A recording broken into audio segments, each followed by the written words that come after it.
Previously in the Big 12. Touchdown, Mims! Baylor is pouring it on against OU. The catch is made by Weiss, who spins it free and is going to score. Oklahoma is in front. Intercepted. Massive comeback victory for Oklahoma.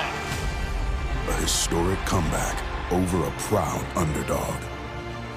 Now, 3 weeks later, an opportunity at redemption. Give them the very best of you. Or a repeat. Touchdown! From the teams that brought you the Big 12 Game of the Year. How did he do that? The highly anticipated rematch. 11 men dedicated to each other. With playoff hopes hanging in the balance. The Oklahoma Sooners, the Baylor Bears. In the Big 12 Championship. You're watching the 2019 Dr. Pepper Big 12 Championship game on ABC. From AT&T Stadium in Arlington, Texas, two 11-1 teams go head-to-head. It's 7th-ranked Baylor and number 6 Oklahoma for the conference title and perhaps a chance to play for the national championship as part of the 4-team college football. Kicks off for the Baylor Bears, trying to win 12 games in a season for the first time in school history. Trey Brown lets it go, and it's a touchback down on the field. Now the quarterback of the Sooners in the Big 12 title game, Kennedy Brooks. Banged down after a gain of 3. He's been a great force lately, has Brooks, alongside Jalen Hurts. He's averaging 11.7 yards per attempt. The all-time record in FBS is 11.6, set by his predecessor, the Heisman Trophy winner last year, Kyler Murray. And he's running the ball so much. I mean, the last 4 games, 22, 27, 28, and 16 carries. And he runs like a fullback, not your normal quarterback. Hands it off. Here's C.D. Lamb, his first touch. He's upended along the near side by Grayland Arnold. Outstanding safety, redshirt junior. Well, here's the first big challenge for Phil Snow's defense, is 3rd down. This was the problem area for him in the loss at Waco. Oklahoma was 12 of 18 in that first meeting. They couldn't get off the field. They ended up running. Oklahoma did 95 plays. 3rd down is the key today for Baylor's defense. That's what Phil Snow, the defensive coordinator of the Bears, told us yesterday. Hurts, quick throw near side. Very close to the first down, but not getting it. Charleston Rambo, who got popped along the near sideline. Now that's Rambo not getting to the sticks. I mean, that's his responsibility. He's got to know what he needs for the first down. All he needed to go was 1.5 yards further, and they get the first down easily. That's a mistake by the wide receiver, not getting the necessary yardage. Nice tackle by Jamison Houston. So here's Reeves Munshaw, redshirt sophomore to punt, and Grayland Arnold is back deep for the Baylor Bears. Baylor's blocked 5 kicks this year, second most in the country, one behind Houston. Good punt. Arnold fair catch just beyond the. This is a great matchup all day. Denzel Mims against Parnell Motley. There's John Lovett. It's a deep running back group for Baylor, and he scampers ahead with a first down, just shy of the 30. They'll mark it at the 29. Kenneth Murray and Pat Fields made the stop for Oklahoma. Excellent block by Xavier Newman-Johnson, the right guard, pulling to lead that play. And we mentioned Denzel Mims. He got a nice block on the perimeter on Motley, but that's the matchup. In the 4th quarter, Motley went exclusively with Denzel Mims and slowed that Baylor offense down quite a bit 3 weeks ago. Brewer to pass, under pressure, spun around, and down he goes. Back at the 21-yard line. Ronnie Perkins, an emerging star, there first for Oklahoma with help from Nick Bonito. Well, Perkins is inside. He's normally outside. It's not a blitz. Brewer just had to hold the football a little longer than he wanted. Didn't see anything open up, and pretty soon Perkins came free inside. And he has really come on and been a disruptive force in this Oklahoma pass rush. The Oklahoma defense much improved this year with a new coordinator, Alex Grinch. On 2nd and 17, short pass over the middle. Treston Ebner dropped at the 25-yard line. Still 14 yards short of the first down. Another tackle for Kenneth Murray, one of the best linebackers in the country. He was one of 12 semifinalists for the Butkus Award. Yeah, you'll say his name a lot today. I mean, he has got elite speed. He makes plays sideline to sideline. He plays every down, never comes off the field. Also very involved in their pass rush in third down situations from the edge. That's where he looks like he's lined up on this play. And a big game at Baylor in their come-from-behind win on his 21st birthday. On third and long, lots of time for Brewer. Checks it down. Christoph Henley, the tight end, stopped at the 31. It's Kenneth Murray again with help from Nick Benito. And the Bears will punt on their first possession. There's Alex Grinch. Came over from Ohio State. It was one of the worst defensive teams in the country last year. They still managed to make it to the college football playoff. But they are much improved defensively in 2019. Isaac Power, the punter. C.D. Lamb, no fair catch. Managed to stay in bounds and bring it back to the 23. Inside the home of the Dallas Cowboys. Sean, I really think C.D. Lamb is going to get his hands on the ball a lot here early. They look in his direction on first down. Jalen Hurts on target. Missed tackle. And here goes Lamb across midfield. Still going. Inside the 20. And finally taken down inside the 10-yard line by Henry Black. He's only had 6 catches the last 2 weeks. He's been visibly frustrated. When you see him on film, get him involved. He's your biggest playmaker, and what he does best is what he does after the catch. He breaks tackles. That's the part of his game that has improved the most from last year to this year. He told us we did their opening game against Houston. He said, I need to improve after the catch, and boy has he. 11 yards after the catch per reception, best in the Big 12, helped by a couple of missed tackles by the Baylor defense. Now Jalen Hurts ducks down at the 5. He saw Jordan Williams and Henry Black. It's good team defense that time. Both these offenses are going to run their quarterback, particularly in the red zone, because you pick up an extra blocker, and they're both very good runners. Jalen Hurts is like a fullback in the backfield, so basically you have 3 backs in the backfield right now that are all physical runners for Oklahoma. Hurts got them back into that game and pulled out the victory at Baylor with his legs. He carried 27 times. He handed it off here, and it's a touchdown for Kennedy Brooks.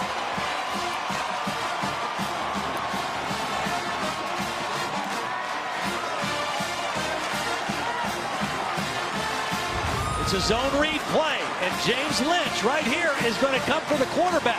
And that's what Jalen's going to read. He's reading 93. He's coming for the quarterback. Give it to Kennedy Brooks, and an easy touchdown for Oklahoma to start the game. Huge hole created by that offensive line that brought back just one starter from last year, the center, Creed Humphrey. But it's been an improving group as the season has progressed. Gabe Burkich added the extra points. The extra point made it 7-0. 6-yard touchdown run by Brooks, set up by the 71-yard catch and run by C.D. Lamb.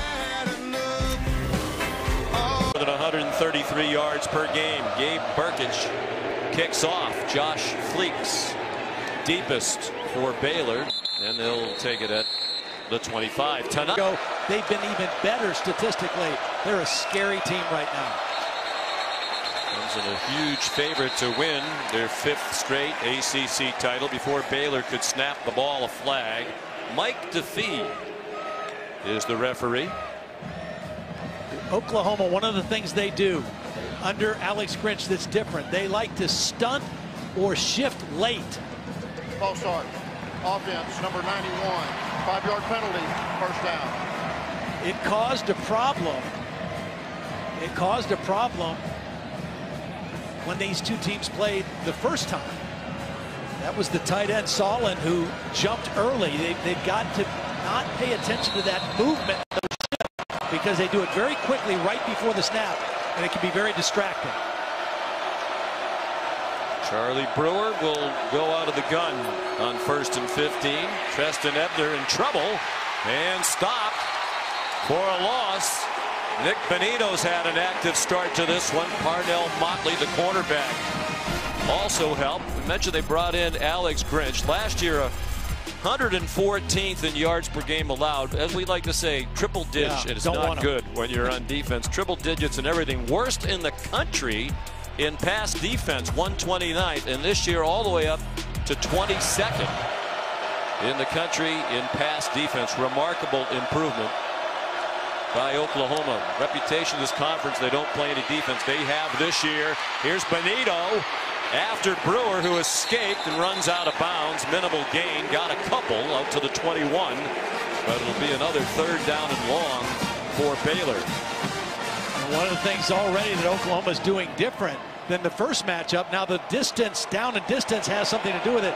They were almost exclusively press man-to-man the first game for the first 3 quarters because Baylor runs so many RPOs. A lot more zone already early in this ball game.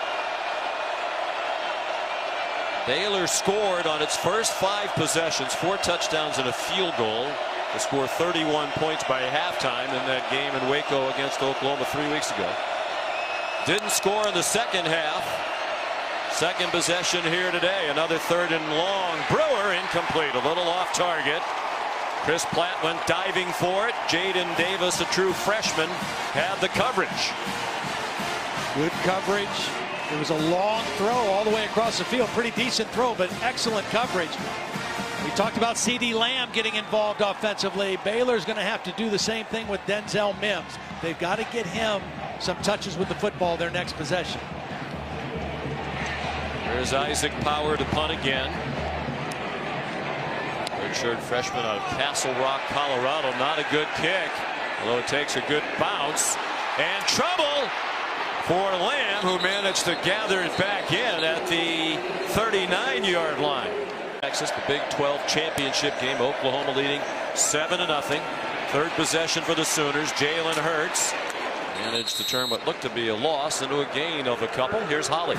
C.D. Lamb did not play in that last matchup with Baylor, so he has really been focused today. His pregame warm-up, he was so intense. I noticed his eye black. I went up and said, what does that say?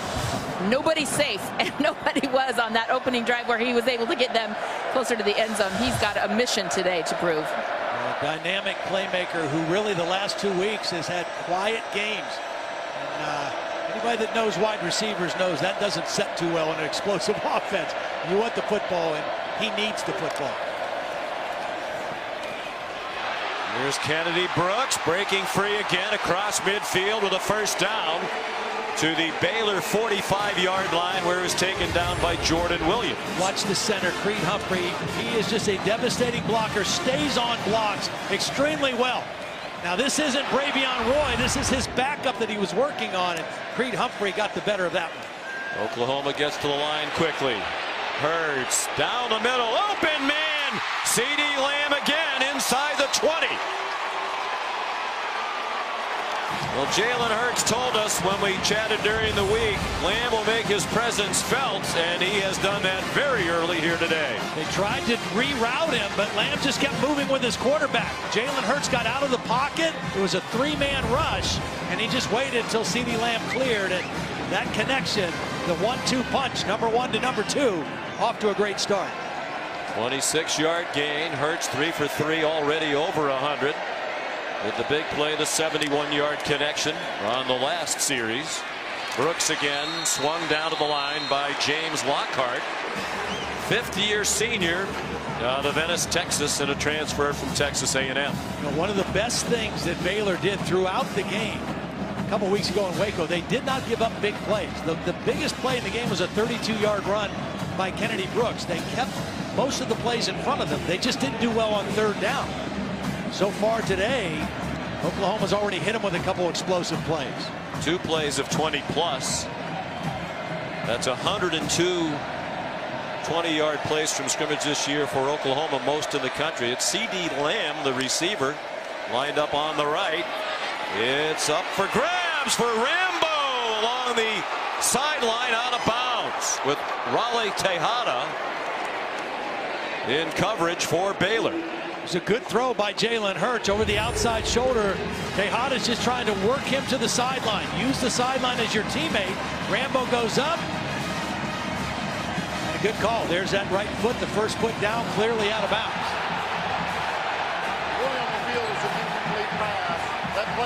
Left foot in. Yeah, the left foot was in before the right foot.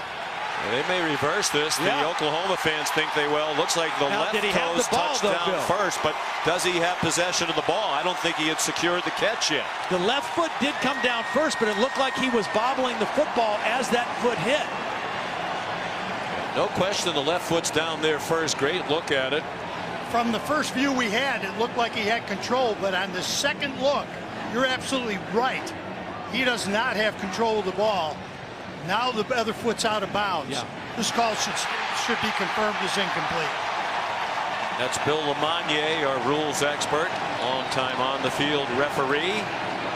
Yeah, the left foot clearly got down once we showed it again, and that's what the Oklahoma fans are seeing. From the center of After the ceiling. the play, the receiver had a foot in bounds. However, he did not maintain possession of the ball. Incomplete pass, third down. The key to their comeback in Waco 3 weeks ago for Oklahoma, success on third down. 9 third down conversions. They're particularly adept in the second half.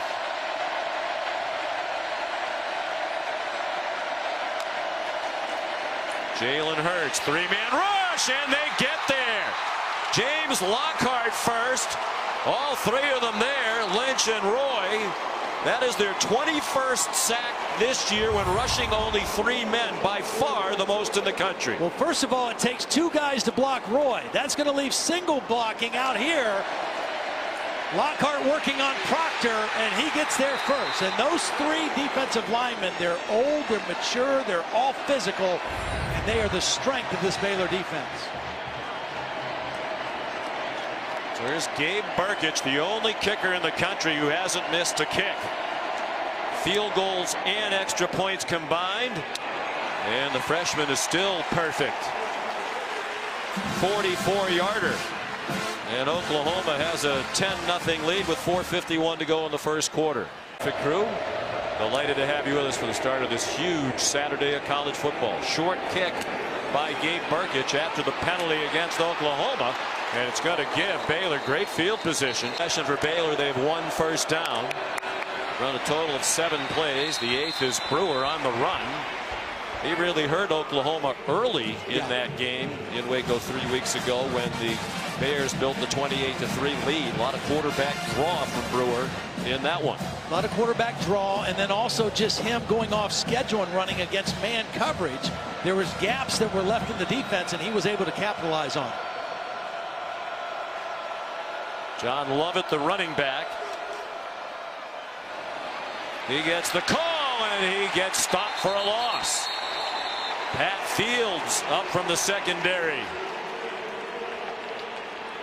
This is just excellent safety work. Pat Fields, he's going to come and set the edge on the defense right there. His main job is to turn it inside. That's his responsibility, but he does more than that. He actually gets him to the ground. All 3 Baylor possessions, Sean, there's been negative yardage plays by this Oklahoma defense. This is no way to play if you're Baylor. 3rd and long. 3rd and 10. That's a little better than their 3rd down average. A blitz from deep. And the throw is incomplete. Larian Turner Yell came on the blitz. The pass intended for Tyquan Thornton. And it'll be 4th down and another Baylor punt. That was a heck of a blitz because Jamichael Hasty is their best pass protector. But watch this blitz take on the back. And this is a safety coming with full head of steam, runs right through the back and forces Brewer to leave the pocket. And then good coverage downfield by Trey Brown. Well, the Baylor folks thought it was pass interference against Brown. They might have had a point. Isaac Power, the punt, number 3. Georgia 4. Most believe if Georgia wins tonight, the top 4 will remain the top 4. Jalen Hurts to C.D. Lamb. And a gain of 2. And of course, as you said, Todd, most believe if Georgia loses to LSU today in the SEC championship game in Atlanta, the winner of this game is likely to be in the college football playoff. Yeah, I mean, again, Oklahoma was always going to be in that conversation. If Utah won, if Utah lost. Baylor was the one, because of their non-conference schedule, that was a little bit more on the outside. But with Utah losing, and if Georgia loses, they're right in the mix. Hurts on 2nd and 8, got it off in traffic, and it's completed to Braden Willis out near the 35-yard line. He's been more of a target in recent weeks. It's a mistake by the Baylor defense. They let the tight end go. Nobody picked him up on the backside of that crossing route. Ross Matizik was in there as a linebacker, number 46. He was on the front side. He turned him over, but there was nobody on the other side. And Hurts able to find him for the completion.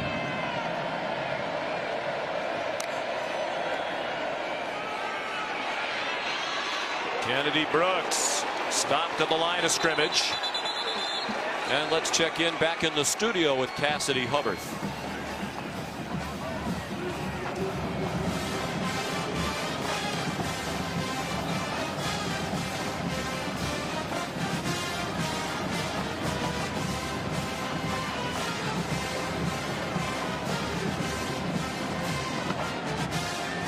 All right, Cassidy, thank you.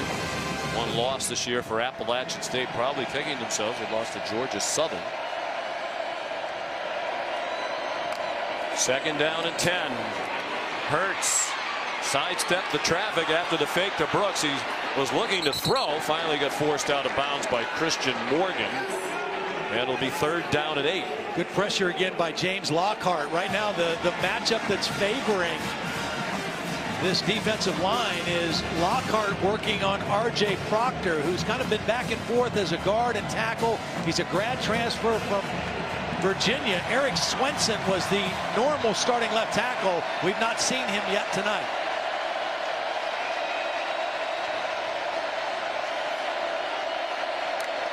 There's Swenson.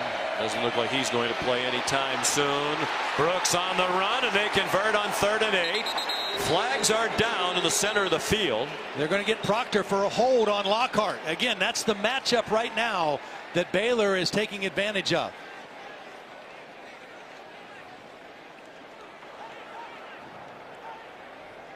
Holding. Offense, number 54. It's a 10-yard penalty from the previous spot. Replay 3rd down.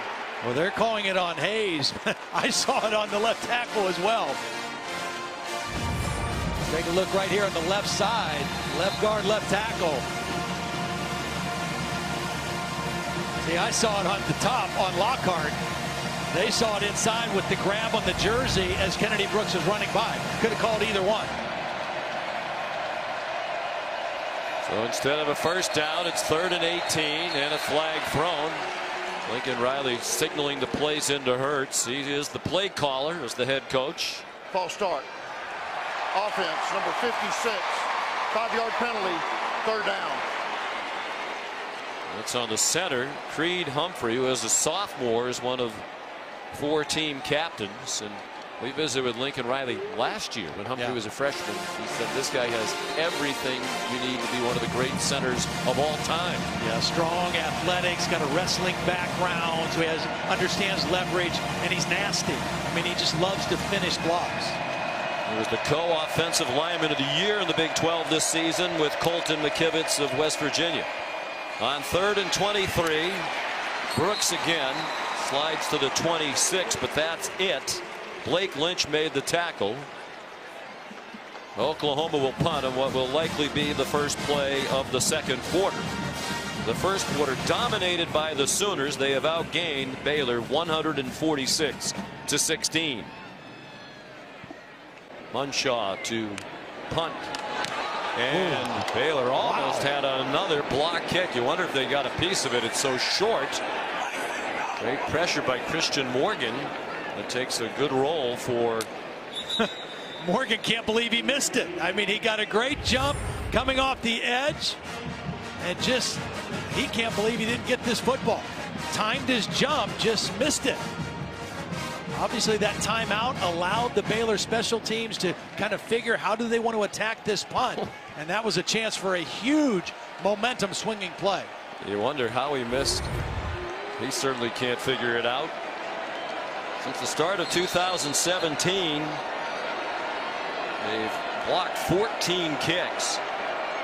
Second most in the country behind Northern Illinois. Can they get some offense going? Got to get the ball to Denzel Mims. Been very quiet here in the first half. Charlie Brewer nowhere to throw it. Takes off running. Doesn't shy away from the contact, and if anything, he rattled Brendan Radley-Hiles, who was slower than Brewer to get up. This is why when I watch Brewer play, he reminds me of Sam Ehlinger of Texas. That's the way Sam runs. Protect the football, lower the shoulder, and deliver the blow.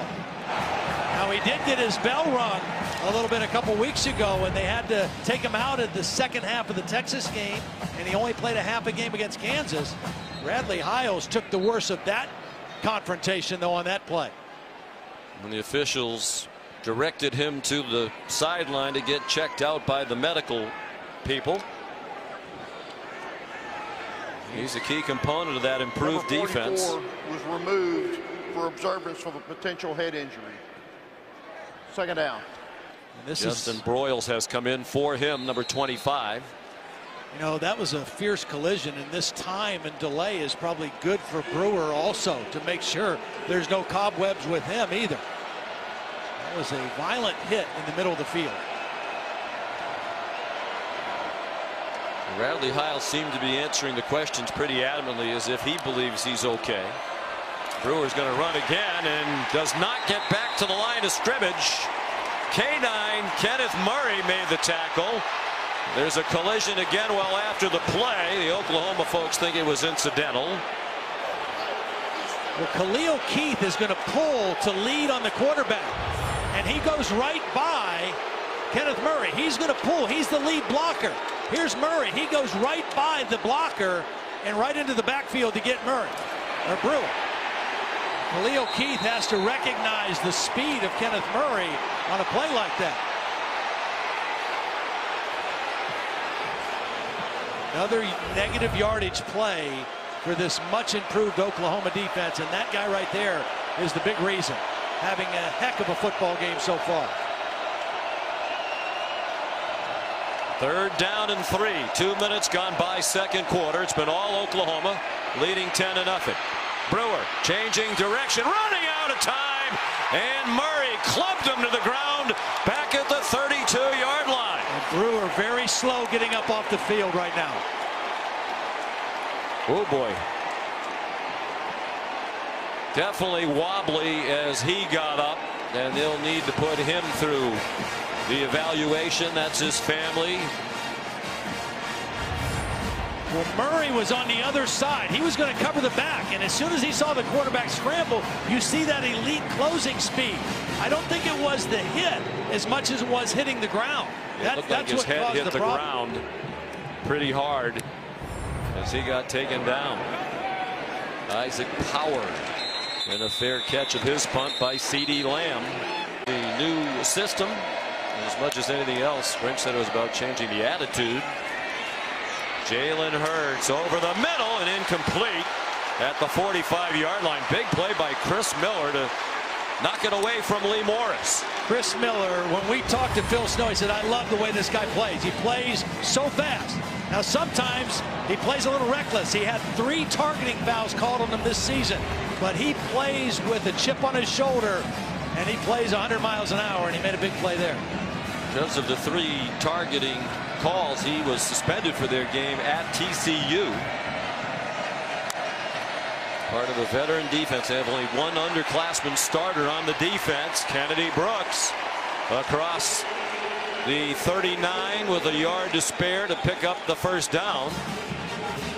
Well, again, at the 40. Creed Humphrey again in the right guard. Tyrese Robinson. It's a big offensive line. They took a while to gel. They lost 4 starters from a year ago.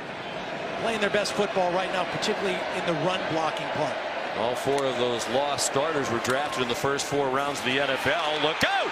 Hurts hit from behind. Ball is loose, and it's picked up by Baylor.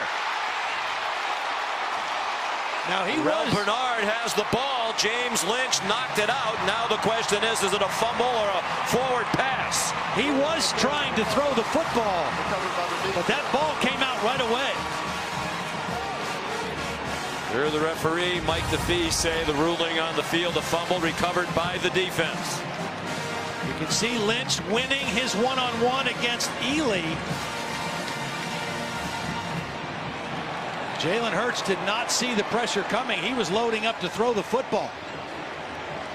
Question is that a fumble? Let's bring in Bill Lamagna. You know that what they've got to look at is if the arm's going forward with control, doesn't matter sidearm, underarm, it's a pass. But that hit knocked the ball loose, and it was more of a push forward. So this is a fumble. Good call on the field, and it should be confirmed by replay. Yeah, I think you're right. And that's been the only negative with Jalen Hurts this year as the starter at Oklahoma, is putting the ball on the ground. If this holds, that would be his 6th fumble of the season. 6th lost fumble. He's put it on the ground more than that. It would be his 3rd against Baylor. He had 2 fumbles and an interception in the first half of their come-from-behind win in Waco. Charlie Brewer's back on the field. And he got a pat on the head there from Mike DeFee, who I think just wanted to make sure he's all right. We'll bring in Holly Rowe in just a moment, because it definitely looked like he was wobbly when he first got up from that big hit from Kenneth Murray on their last possession. Treston Ebner nowhere to go, and down for a 1-yard loss. Let's send you down to the field. Here's Holly. Charlie Brewer came off to the sideline, and athletic training staff asked him some questions, talked to him as he sat on the bench, gave him some hydration. Matt Rule came over, talked to him briefly, but everybody that asked him, he talked to, he said, I'm fine. I'm fine. He wanted to run right back out there. As soon as that fumble happened, he popped up, grabbed his helmet, and ran right back out. He's told everyone he's okay. Brennan Radley-Hiles has also returned to the Oklahoma defense. Mims again. Got to get him the football. Short set by Brewer and a short completion to R.J. Sneed. You know, you just feel like Baylor has to take advantage of this. The turnover, the field position. They've got to find a way to get some points on the board. Oklahoma offense is so explosive. You've got to capitalize when you turn them over. 29th takeaway for the Baylor defense. 5th in the nation in turnover margin, now at plus 13. Only FAU, Alabama, San Diego State, and Notre Dame better in turnover margin than these Baylor Bears, who were 1-11 2 seasons ago, now 11-1, trying to win the conference title. Brewer down the middle, short of his intended target, Josh Fleeks. And they're going to go for it. This is 4-down territory. That time they had Mims working on a different defender. Nope, they changed their mind. They had him on Trey Brown, and they might have been able to get him the football there. Charlie Brewer was going for the deep throw downfield, and I think that's what Matt Rule's telling them. They had the first down if he throws the ball to Mims. There's John Mayers, made a lot of clutch kicks as a redshirt freshman. 13 out of 16 this season. They've won several close games, and Mayers has been a big factor in those wins. And that one just sneaks inside the right upright from 44 yards. So easily reachable by Carr or the fan bases of these two schools. Noah Rauschenberg the kickoff. Here comes Trey Brown. And he does not reach the 20. Well, Baylor is 0 for 5 on 3rd down, still trying to find a way to get the ball to Mims. He's going to run a little out, and there's a seam route by Fleek. Now, what's going to happen is this linebacker is going to drop underneath Mims, and that's why Charlie Brewer came off of that read. But then he had a chance for a touchdown, just underthrew it. If he throws this ball to the goal line, it's a touchdown, and that's what Matt Rule was so upset. He said, we can't miss these opportunities. You had a touchdown there. You got to take advantage of it. They got 3, but they really wanted 7. There's Jalen Hurts, 5 out of 7 passing for 120. Takes off running. He's averaged 101 yards per game rushing this year for Oklahoma, and he got 6 on that carry. Quarterback draw, gain an extra blocker because you fake it to Kennedy Brooks, then he goes into the hole and leads the play. Jalen's mom, Pamela, here. Remarkable what has transpired in 1 year for Jalen Hurts. As Holly mentioned, he came off the bench with Alabama down in the SEC title game against Georgia by a touchdown in the fourth quarter. Led them to 2 touchdowns to win the game. Ravion Roy swings down Kennedy Brooks. Wow, what a play by Roy. He's working against Creed Humphrey.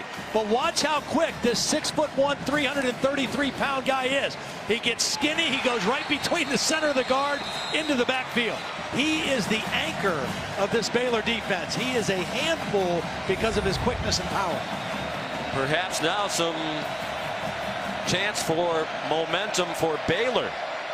Neither team has converted a third down. Oklahoma's been better on the first 2 downs. Hurts trying to set up the block, and he patiently weaved his way near a first down. Now the head linesman John Braun is going to bring the ball back a little bit, but it looks like he has it on or beyond that yellow line and likely to be a first down. Such a physical player. I mean, he runs like a fullback. You know, he's a 218, 220-pound kid. And he's not going to slide very often, especially when he knows he's trying to fight for a first down. And I think that he lowered that head and got what he needed. We talk about his journey. He decided to transfer to Oklahoma. He graduated in 3 years with a degree in public relations from Alabama. Chose Oklahoma. You mentioned Baker Mayfield transferred in, Kyler Murray transferred in, but they were in the program a lot longer than Jalen Hurts was. And Lincoln Riley said, when you think he had to learn a new system, learn his way around a new school, new teammates, and a whole new offensive line. You know, I mean, 4 new starters on the offensive line. Everything, new opponents, you know, how you prepare for the teams you're playing, how they officiate in the Big 12, everything new. And yet his numbers have just been on par and on pace, and in some cases just flat out better. Of course, each of his 2 predecessors at Oklahoma won the Heisman Trophy and were the #1 overall pick in the NFL draft. And through 12 games, Jalen's numbers in many ways better. And of course, today not only an important day for many teams trying to position themselves, including Oklahoma, with an eye toward the playoff, but for a number of players trying to finish off their resumes with an eye toward the Heisman Trophy. Little screen to C.D. Lamb, and he got walloped at the 36-yard line. Certainly Jalen Hurts is in the Heisman Trophy conversation. The voters have to have their ballots in by Monday, so this is the last chance to make an impression. A lot of those tough guys playing in championship games today or tonight. You know, so the last big stage for all these guys. Joe Burrow seems to be the front runner, but who knows? Of course, there are 3 Heisman contenders on that Ohio State team that'll play Wisconsin tonight for the Big Ten title. Kennedy Brooks weaved his way to the 42 for an Oklahoma first down. They're the leading contenders among the quarterbacks for the Heisman, and I think most people think right now Joe Burrow is the likeliest winner. The most amazing thing to me about that, the numbers are ridiculous for all 3. All 3 transferred from the school they started at to a new school, and in this year having those kind of years. I mean, Joe Burrow's been at LSU 2 years. Jalen Hurts and Justin Fields is their first season with a new team. Unbelievable. More than midway through the second quarter now. Hurts takes off. The Baylor fans want a holding penalty. And Hurts scurried out of bounds with a gain of about 5 to the 47-yard line. Jalen wanted to load up and go deep that time, and that was good coverage down the field. Matt Rule wanted a hold. James Lynch was being held on his way to the quarterback. R.J. Proctor, the left tackle, did not get called. When Matt Rule starts to get real animated and excited, that's usually when his dad tries to get a little close to him to help calm him down. He's on the sideline with him. His dad is a minister. Here he is right there. Dennis. Rule. False start. Offense number 56. 5-yard penalty. Second down. He said, Matt told us, I notice when I get more agitated with referees and my language starts to change, that's generally when my dad gets closer to me along the sideline. It doesn't say anything, it just gets in his vision where he can see him. That's all it takes. Well, Dennis raised quite a son. Matt Rule, about as likable the college football coaches you'll ever come across. Very honest. He told a lot of these recruits when he first got to Baylor, I don't know what the future is going to be, but we're going to win eventually. Ramondre Stevenson dropped for a loss.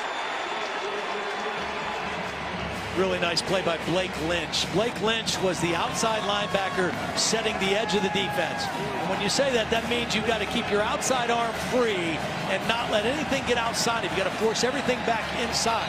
He was able to do that, and that's why they get another negative yardage play on second down. Bernard in on the play as well.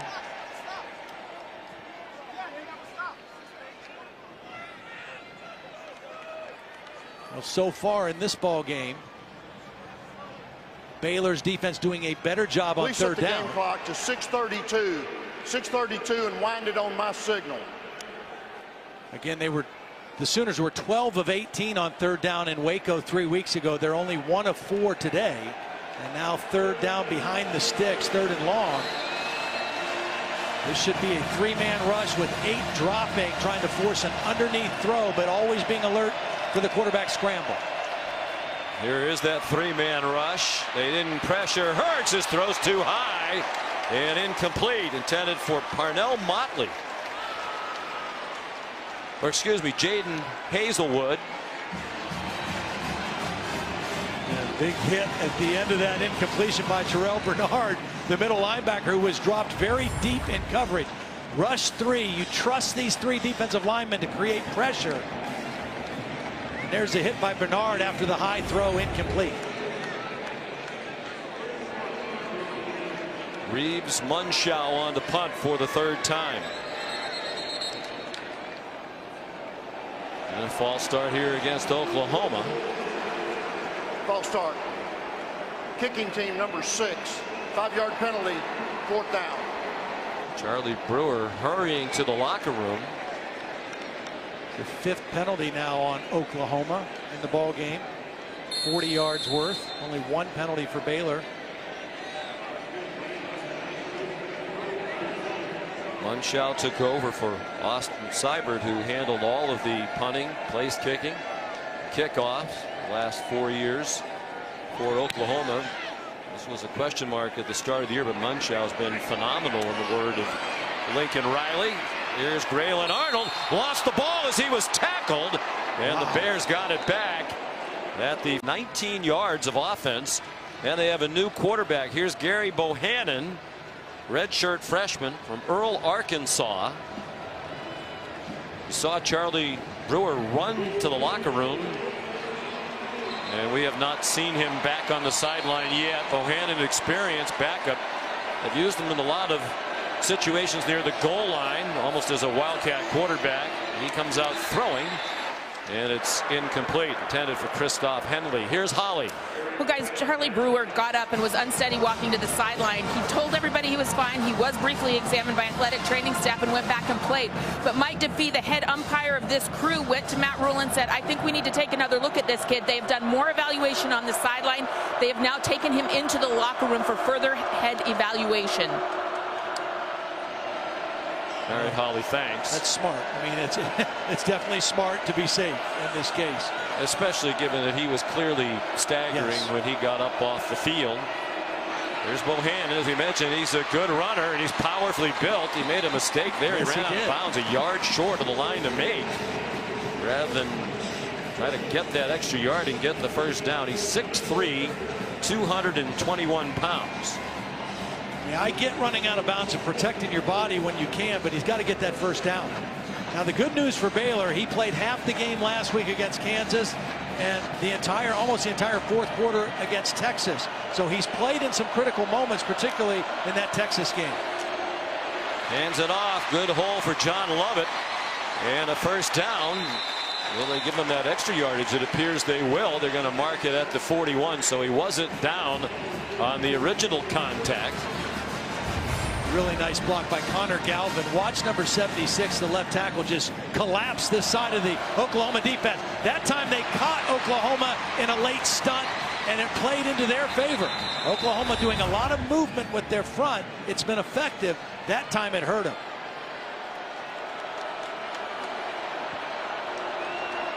Justin Ebner, Jamichael Hasty, the running backs. Ebner on the right of Bohannon, who's getting blitzed. Got it away to Jamichael Hasty, but it's for a loss. Brendan Radley Hiles came on the blitz, and he's limping as he gets up, and he's going to head back to the sideline. Looked like they were checking him for a possible concussion earlier. Boy, how many tackles for loss from this Oklahoma defense in the first half? I mean, that's been the story of the half for them. That's 6 now. Tackles behind the line of scrimmage, putting Baylor behind the chains. 2nd down and long here for the backup quarterback, Gary Bohannon. Under 4.5 minutes to go until halftime. Time for Bohannon, short throw, and it's dropped by Josh Fleeks. And still no catches or even targets for Denzel Mims, and that can't continue. I mean, you're in the game, you're down 7. He's your best receiver, your biggest mismatch in your favor, and you've not even gotten the football near him yet. He caught 61 passes in the regular season. First team all Big 12. In the last 3 games against Oklahoma, he had 28 combined catches. 6 in the regular season meeting 3 weeks ago, and 11 in each of the 2 before that. Bohannon down the middle, almost intercepted. Trying to get it to Mims. Trey Brown dropped back into coverage and went off his fingertips. And this is cover 2, so the corner's underneath, the safety's coming over the top. Another zone coverage, and well played by Trey Brown. Just nowhere to put that football, even though they tried to get it to Denzel that play. We mentioned Baylor scored 31 points in the first half against Oklahoma in Waco 3 weeks ago. Didn't score in the second half. Have just 3 points and 33 yards of offense against Oklahoma today. Isaac Powers punt, a fair catch by CeeDee Lamb. Giveaway when I was in college, back when dinosaurs roamed the earth. After a fast start, a stagnant offense lately for Oklahoma, and that continues as Jalen Hurts throws an interception. Picked off by Jordan Williams. Second turnover committed by Hurts here in this first half. Well, Lee Morris was the intended receiver, but watch number 84. He's going to slip and fall down. And when he gets back up, the underneath coverage was able to get in front of the throw and make the interception. Jordan Williams. That play didn't have a chance from the beginning because of the slip by Lee Morris. And again, this Baylor defense doing what they've done all year, taking the football away from opponents. Immediate helmet sticker. 3rd interception of the season for the 5th-year senior from Paris, Texas. Jordan Williams, one of those guys who was here during the dark and ugly days a few years ago, who elected to stay. He's being rewarded with an appearance in the championship game. Bohannon in trouble, sacked, and the ball comes popping out. I believe Mike DeFee's blowing the play dead, and he is. Ruling on the field was that the runner was down by contact. Down by contact, 2nd down. This is just a play that Bohannon cannot make. You get the turnover. You've got great field position. Throw the football away. Look how loose he is with the football, too. I mean, he's very lucky that they're going to call this down, but even that, you can't take a loss of yardage play in this situation. You've got momentum, you've got field position, you've got your 2nd turnover, and now another negative yardage play in your 2nd and long. Can't do that. Which takes them back to the edge of field goal range. Still no sign of Charlie Brewer, so the backup Gary Bohannon continues. That pass over the middle, batted down by Kenneth Murray. Trying to get the ball to Denzel Mims. He was going to be open against the zone defense. Bohannon just didn't put enough air under it. And the ever-present Kenneth Murray able to get a hand on it. The negative yardage plays is the difference in this ballgame. It's a 1-score game. It's 7-3. Both defenses have settled in. But 7 negative yardage plays for Oklahoma. The difference in the ballgame. Now you got to just get back into good field position for a field goal kick. Half this yardage to get in field goal range. Well, 23 yards of offense. If they can get into the locker room within 4, that's a win for Baylor. They want more than that. To the end zone. Touchdown! Good poise by Bohannon. John Mayers kicks the extra point and Mark Sanchez. Noah Rauschenberg kicks off. Trey Brown will try it straight up the far hash marks, and he got stopped in his tracks at the 12-yard line. 25 yards and the 2 turnovers that have led to all 10 Baylor points. Here's Hurts surging ahead for about 8. Still plenty of time left. 2:45 and 3 timeouts left for each team. You know, one thing that Baylor does with this 3-man front that I don't think I've seen anybody do this year, at least in games we've covered. Those 3 guys up front, a lot of times they'll all be standing up. They'll have 11 players in a 2-point stance. Nobody with their hand on the ground, kind of moving around, showing different looks. Not all the time, but occasionally you'll see all 11 guys in a stand-up position. Gini Obanaya, as you saw, just came in for Bravion Roy, and there's the sack from James Lynch. One of the 5 finalists for the Ted Hendricks Award as the best defensive end in the country. Just named the Big 12 Defensive Player of the Year earlier this week. Well, he just does a great job of using leverage, getting low, lowering that shoulder underneath Adrian Ely, the right tackle, and then using that power to get to the quarterback. He's a powerful guy, but Phil Snow said he's got a lot of finesse to him, too. That was a finesse move on that rush. He was the first recruit Matt Rule went to see when he became the head coach of the Baylor Bears. With the program in disarray in Waco. They rush 3 again on 3rd down and 9, and still Hurts forced to move. Now help comes on the rush, and he has to throw it away. And it was Lynch again. It's a 3-man rush. You think, well, we have 5 blockers. We should be okay. First, Lockhart is going to force Hurts to feel uncomfortable. So he leaves the pocket, and there's Lynch to chase him and not allow him to square his hips to make an accurate throw, and he has to throw the football away.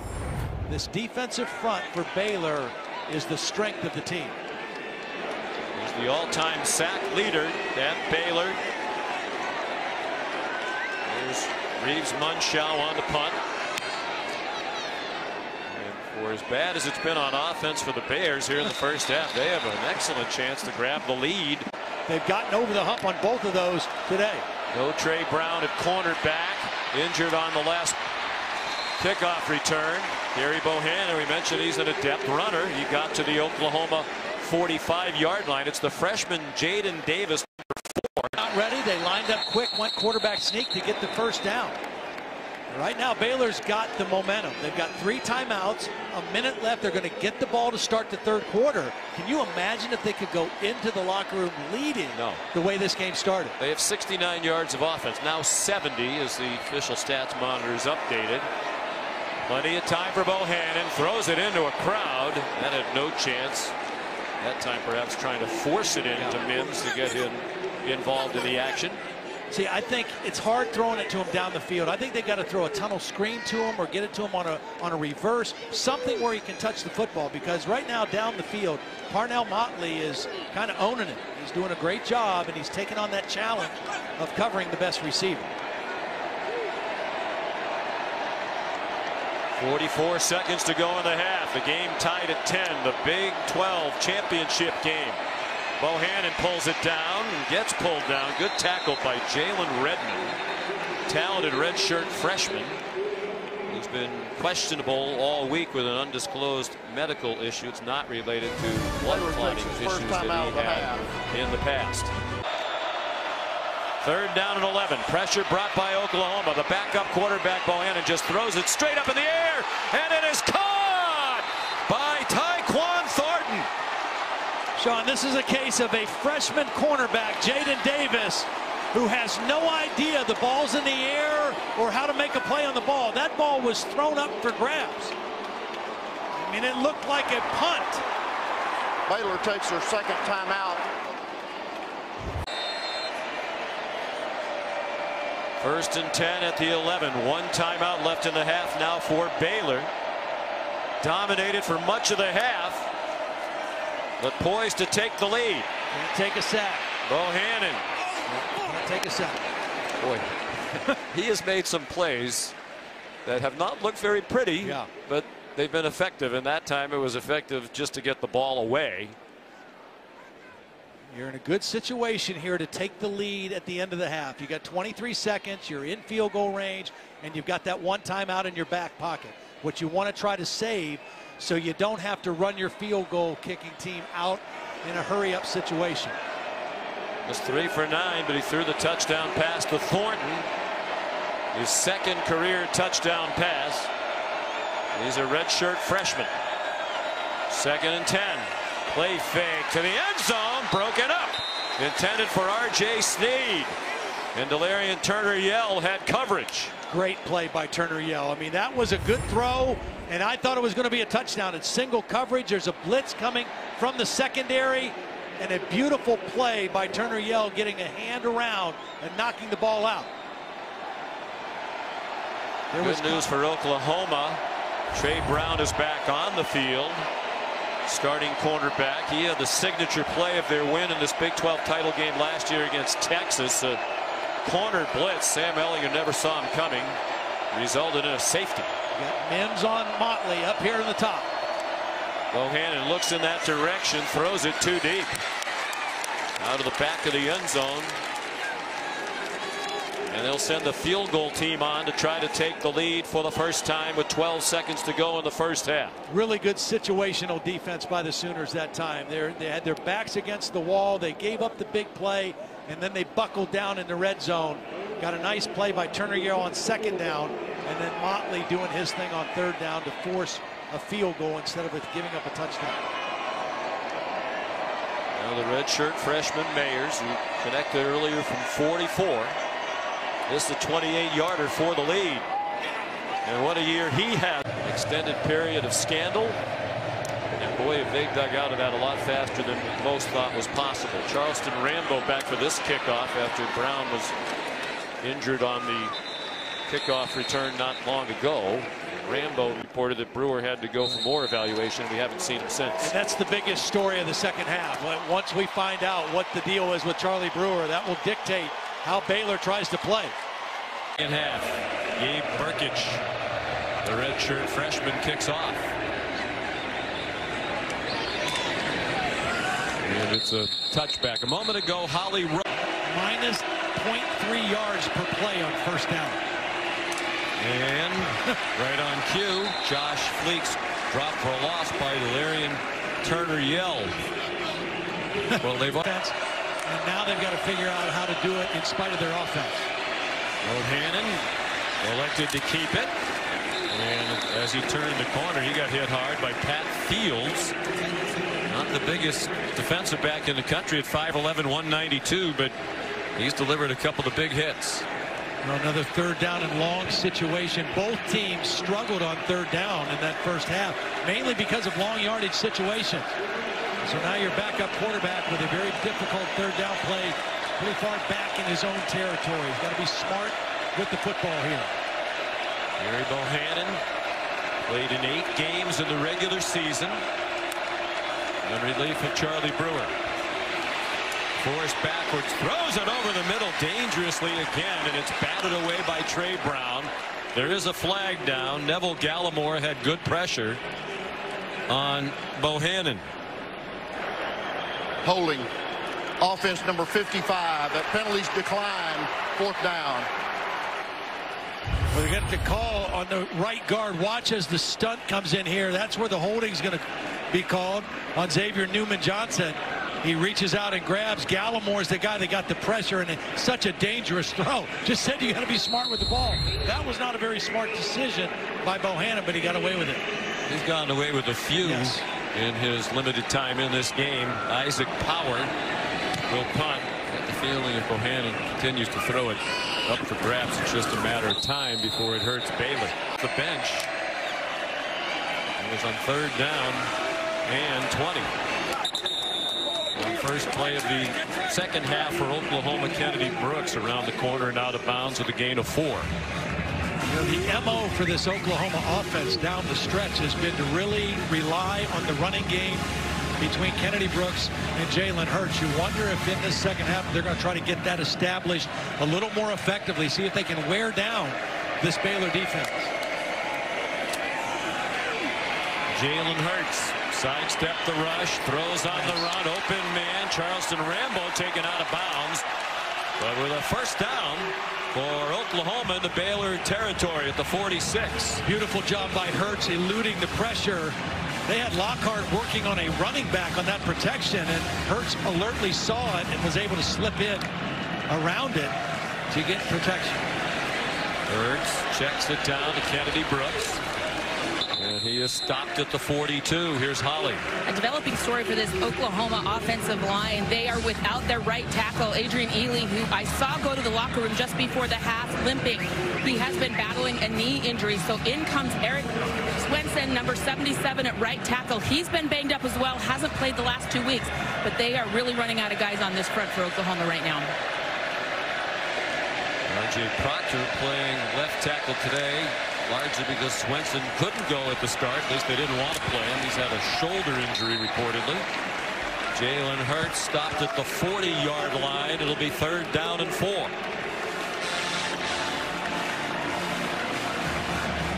Another 3rd down play. Again, both teams struggling on 3rd down. Baylor 3 of 11. Oklahoma 1 for 6 so far in the ball game. And that was the one area Phil Snow said we have to be better. So far they have been. Only Ohio State, Air Force, and Alabama better on 3rd down all year than Oklahoma. They convert on this one. Dumped off to Austin Stogner.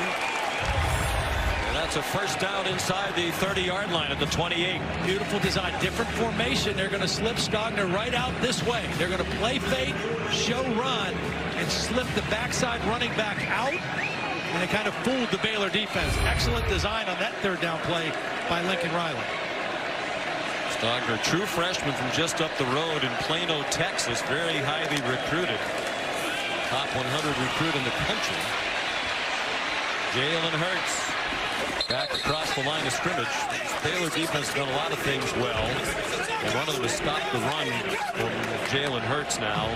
That's 12 rushes for 8 yards. Yeah, I mean, he ran all over him that first time. 27 carries, 114 yards. He threw the ball really well and really was the difference in the ball game, particularly in the second half. Phil Snow, the defensive coordinator, been around, 63 years old, California native. Was with Matt Rule at Temple. Like most of the staff came with Coach Rule from Philadelphia to Waco. Did an unbelievable job building up the Temple program. And they've done the same sort of work here at Baylor. Nifty run, Ramondre Stevenson, the junior college transfer. Down to the 14-yard line, and Oklahoma is on the move.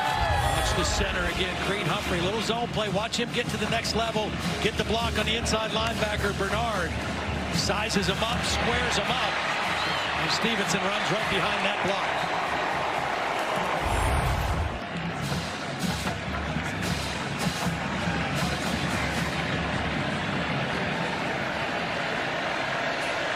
C.D. Lamb at the top up here. Hurts looked in that direction, forced to pull it down. Some quick pressure. Chidi Obanaya. And Blake Lynch made the tackle after a short gain.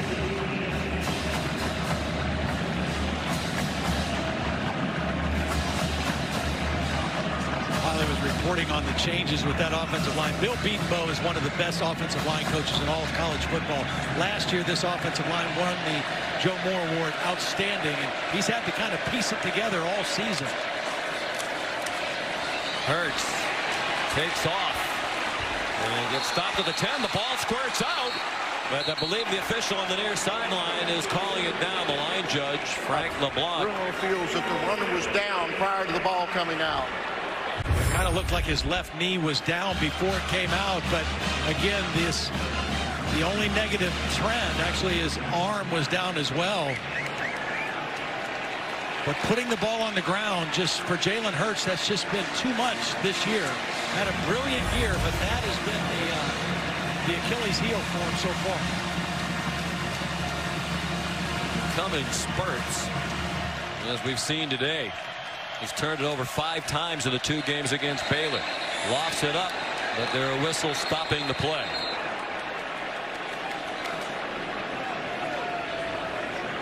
prior to the snap, Oklahoma takes their first time out of the half. With a nice drive underway. 10th play of the drive and a big one when we come back.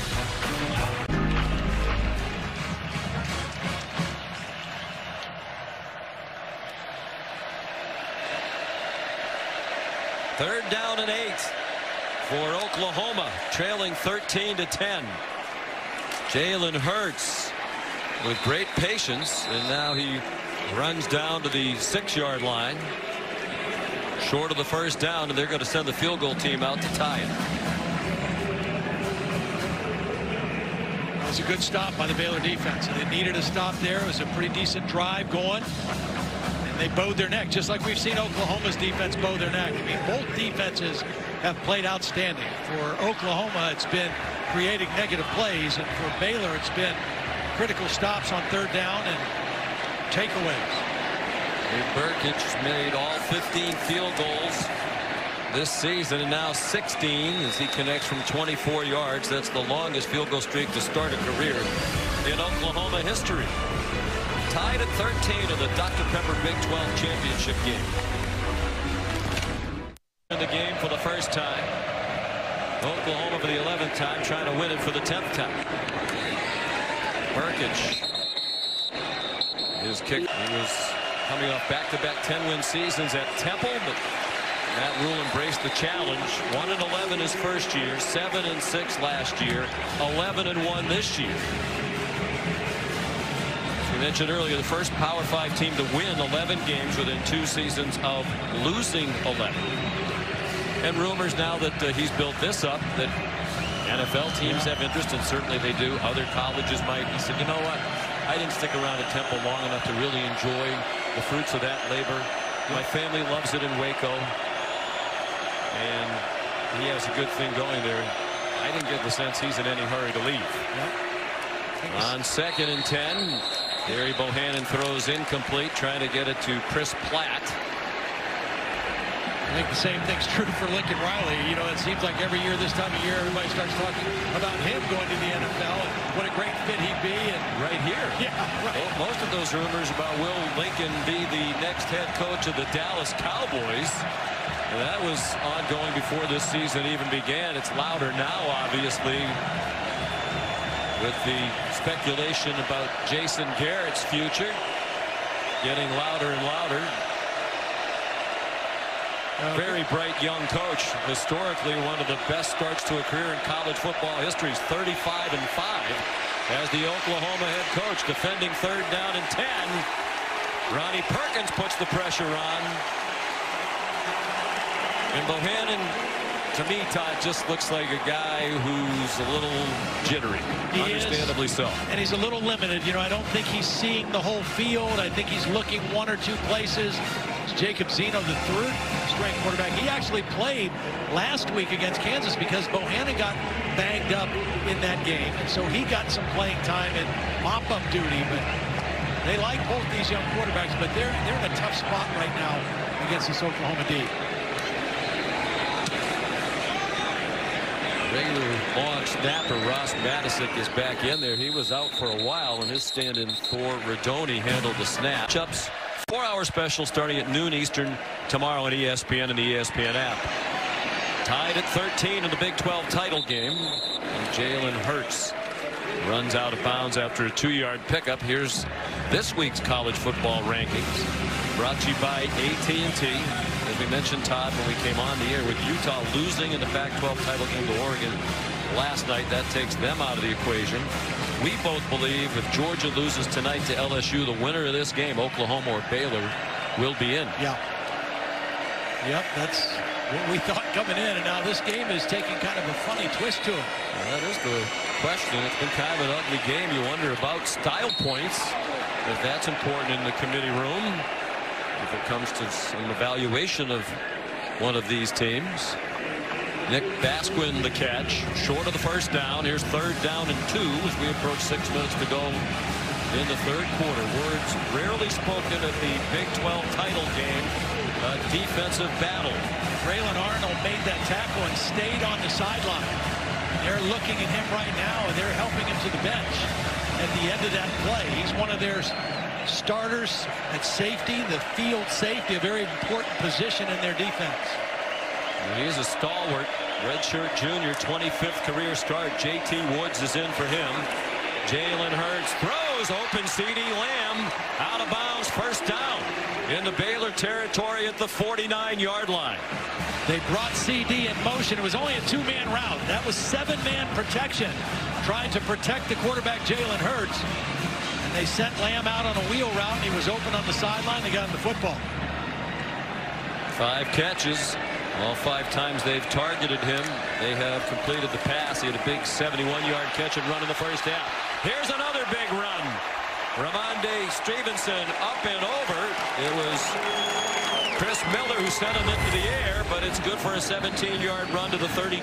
Watch the combo in the center and right guard. Humphrey and Robinson. They just kind of exchange and open up a massive hole. Also a nice block by Jeremiah Hall, number 27, kind of cutting off the backside. It was a huge hole in this Baylor defense. Here's Stevenson. Known as a powerful runner, but showed some nifty maneuverability there. Taken down by Kalen Barnes, a sophomore cornerback, number 12. This is kind of what I thought Lincoln might do. Try to get back to running the football, taking some steam out of this Baylor defense, and then be able to hit them with a play action with maximum protection when they feel it's the right time. I wonder if fatigue will set in. It looked like Baylor got very tired on defense the second half of that regular season game against Oklahoma. They've been on the field for about 10 minutes more than the Oklahoma defense here today. Stevenson, the ball carrier, again to the 20-yard line. Well, that's one of the things Phil Snow told us yesterday. He said, you know, the one thing that we're doing better now is we're rotating our defensive people more, especially our linemen.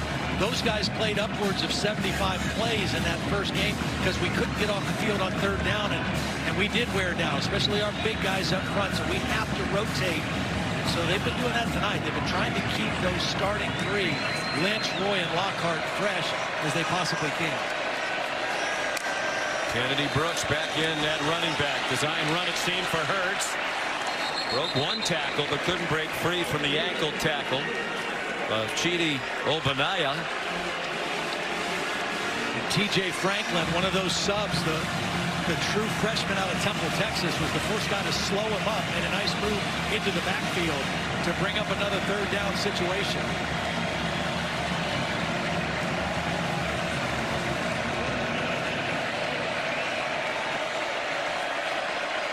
Third down and 6. They are in field goal range at the very least to try to reclaim the lead. They bring pressure, does Phil Snow. Hurts to the end zone, and it is caught! A twisting catch by Nick Basquin, and Oklahoma goes back on top. Lincoln Riley took advantage of the injury to Graylin Arnold. He was working on J.T. Woods. This is the new guy in the game. Woods is in. They go single coverage. Little slot fade over the outside shoulder. They found the matchup they wanted with the substitution, and they went after it for the touchdown. Nick Basquin, a 5th-year senior. He's had some Achilles injuries along the way. Just his 3rd career touchdown. The other 2 were both back in 2016. What a time to get his 3rd. And Perkich adds the extra point. Oklahoma back up by 7. First touchdown catch of the day, or pass of the day rather, from Jalen Hurts.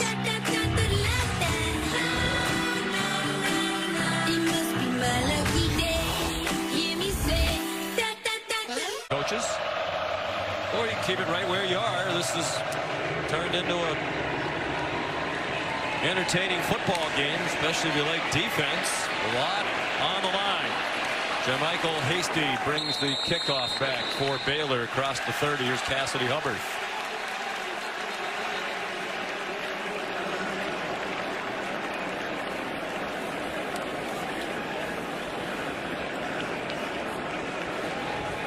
We'll go to Cassidy in a minute. There's some flags. We're going to sort that out.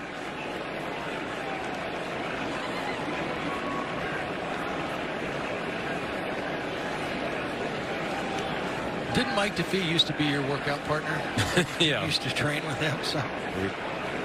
Grab the curl bar. After the play, personal foul, necessary roughness. Return team number 35. 15-yard penalty from the dead ball spot. First down. Tristan Slinker.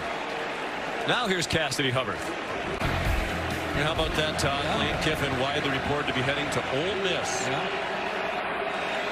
Lane, the one thing about it, he's kind of been a lightning rod for a lot of things, but he is a good football coach and as good a play caller offensively as there is in college football. It'll certainly make things even more interesting in the SEC West.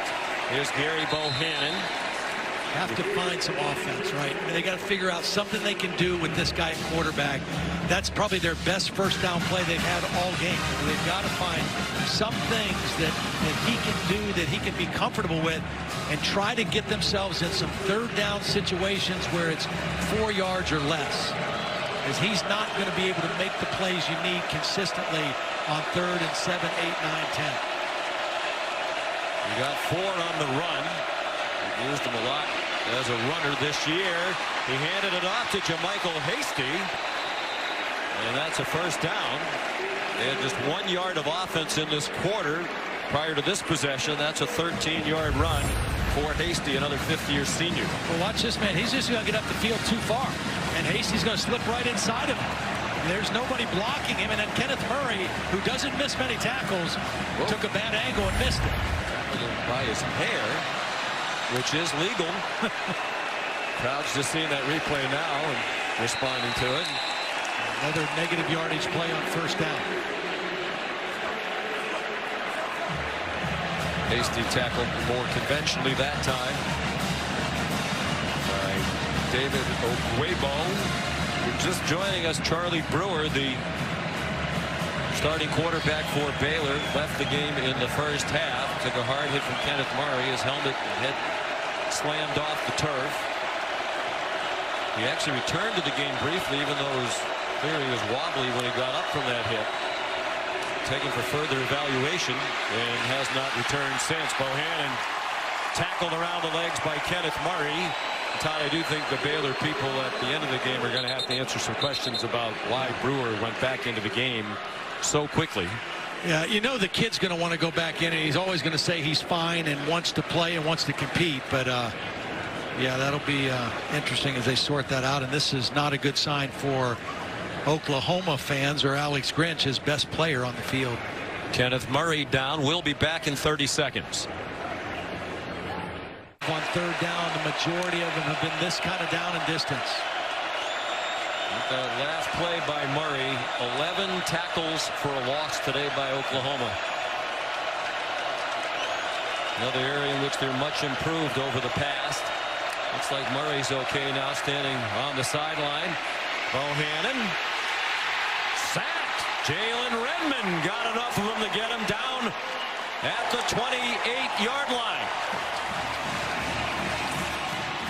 Nice job by Redmond using his hands. He lined up inside, and he's going to stunt to the outside. Watch Redmond.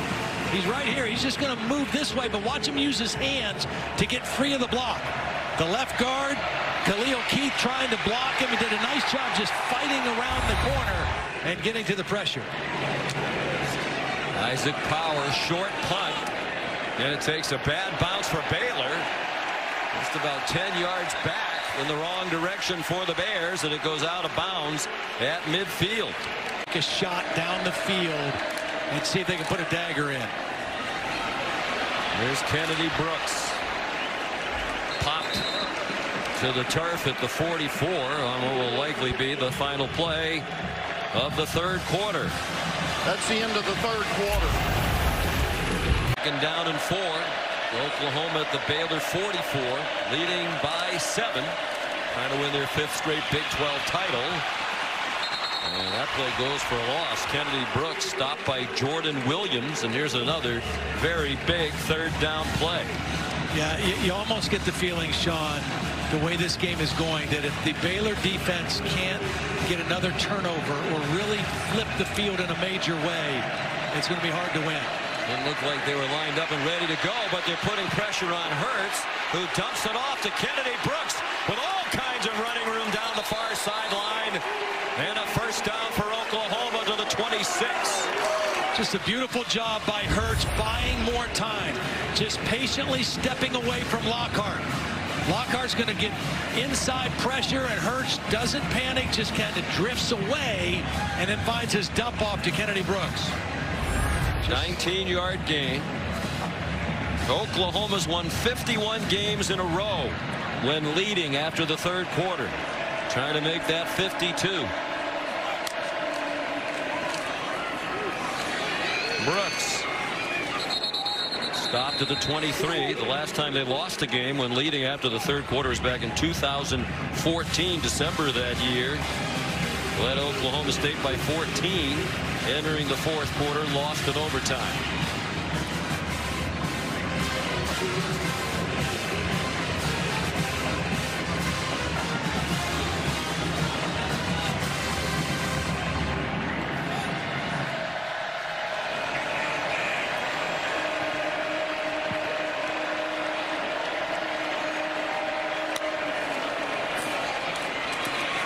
Hurts could not sidestep the traffic behind the line of scrimmage. Dropped for a loss of 1. Baylor was waiting on that. They brought their safety, Henry Black, right up to the line of scrimmage. They outnumbered Oklahoma on that quarterback draw, anticipating that play on second down and another third and long. Braylon Arnold has returned to the game in the secondary. That's big for Baylor. Oklahoma, after going 1 for 6 on third down in the first half, 4 out of 5 on third down here in the second half. They are in field goal range to take a 2-score lead. Hurts all day to throw against that 3-man rush. Wide open. C.D. Lamb inside the 10. And dropped at the 7 by Blake Lynch.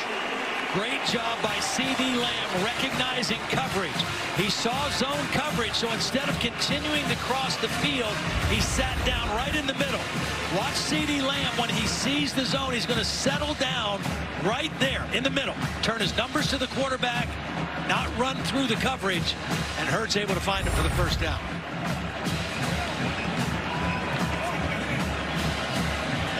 .141 yards receiving for C.D. Lamb. The 6th time this year he's had at least 135 yards receiving in a game. Jalen Hurts powers his way inside the 5. And it took 3 men to stop him. Some pushing and shoving between Willis and Miller. Sean, Matt Rule was on the sideline before that ball was snapped, holding up his hands in a symbol to say quarterback run, quarterback run. And it didn't matter. I mean, Jalen Hurts, again, just shows his power when he runs. Even if Baylor knows it's coming, sometimes his strength and power, particularly his lower body power, is what gains yards when more yards and plays are blocked for. In no hurry, already leading by a touchdown.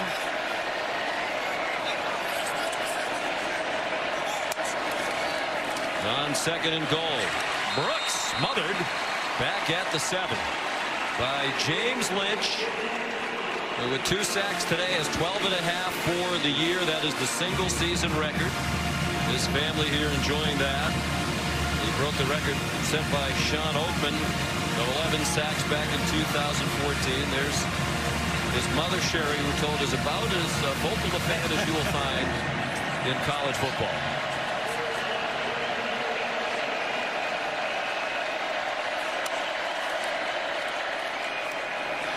Long fake by Hurts into the end zone and off the hands of Braden Willis. You know, last year in situations like this, Todd, in that game, we saw them throw the ball to Grant Calcaterra. That was a big loss for Oklahoma this year. Terrific tight end who had to give up football after repeated head injuries. He scored 2 touchdowns in this game last year. They tried to fool him on that one. They tried to show block, but Chris Miller was not fooled. He was there in coverage, and Jalen had to try to put the ball in an outside place, and that's why it was incomplete. Good coverage by Chris Miller. A big kick here for Burkich, who's made now all 17 kicks of his career, all 17 field goals, adding to the longest streak in Oklahoma history. 24-yarder and a 10-point lead for the Sooners. almost unfair. Holly hosts Big 12 today on the satellite radio. She knows everything there is to know about the Big 12. Gabe Burkich with a touchback. Probably time to try something different. He's only played one game in college, and it was last week, but why not? And he gets tripped up. Another play behind the line of scrimmage by the Oklahoma defense. It's Isaiah Thomas, redshirt sophomore from Tulsa, with his second sack of the season. Thomas was working on a tight end. That time he was working on Henley and just came on an inside stunt and then followed it to the quarterback and got the sack. And again, that's been the story for this Oklahoma defense today. Tackles behind the line of scrimmage, putting Baylor behind the chains, particularly on first down. 13 tackles behind the line of scrimmage. Zeno. Nifty throw and a catch. Tristan Ebner off to the races. Tristan Ebner to the end zone. And the extra point is good. What a shot of life that play. Has a chance to interject in this Baylor team. Barry Bohannon had a hard time getting anything going with the Baylor offense. Really, the same was true of Charlie Brewer, the starter. So they're on to the third string. 186 yards of offense, 81 of those on the last play. Kennedy Brooks, plenty of running room again. He's ahead 4-9. And we're down to 9.5 minutes to go in this Big 12 championship game. And we saw a picture of a guy on the sideline earlier. Trey Sermon, it used to be Trey Sermon and Kennedy Brooks kind of shared the running back position. Sermon was hurt at the Iowa State game, out for the rest of the season. Now it's pretty much Sermon is the main, or is Kennedy Brooks is the go-to guy. We've seen Stevenson also as the backup. Brooks spun around, looks like he got just enough for the first down. Trey Sermon was their leading rusher. They had almost 1,000 yards a year ago, and they were a really good 1-2 punch. We saw them early in the year, the first game against Houston, and they were both effective in that football game. Kennedy Brooks has become the leading man, as he did last year. Lincoln Riley told us at the start of last season it was really their fourth or fifth running back, and he wound up averaging 8.87 yards per carry in a tremendous year. Jalen Hurts, plenty of time, looking deep, couldn't find anybody, and scoots out of bounds just shy of the 40-yard line. See, the thing about being able to rush three and get pretty decent pressure on a consistent basis that Baylor's able to do, that allows you to do a lot of different things with your coverage, whether it's man or zone or combination things with 8 guys back in coverage. And that time, everybody covered up. Jalen Hurts waited as long as he could before he had to leave the pocket and pick up 4 yards.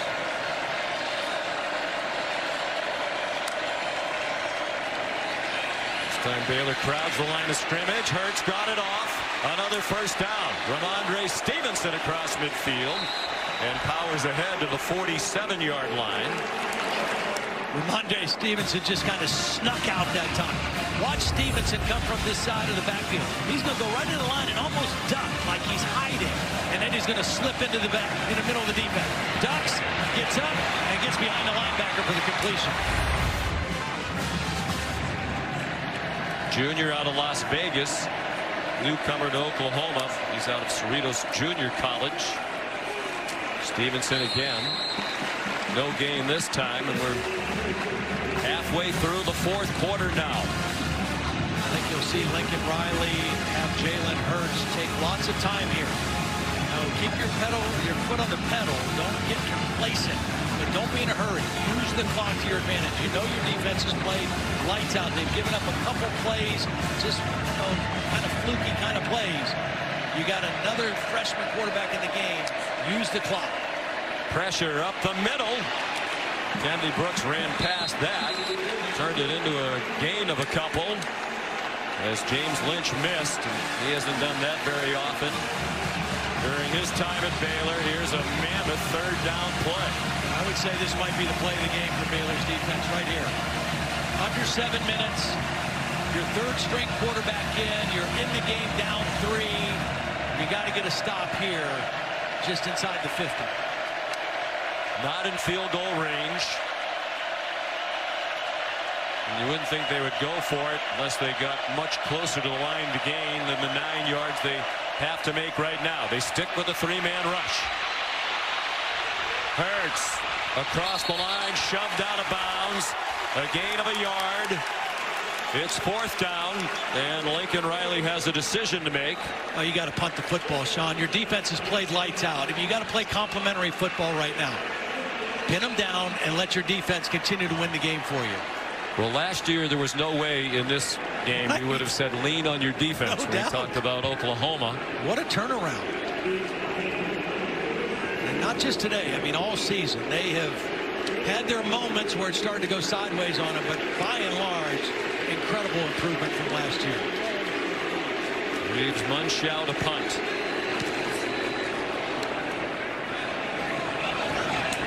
And a fair catch made by Braylon. Pressure in his face.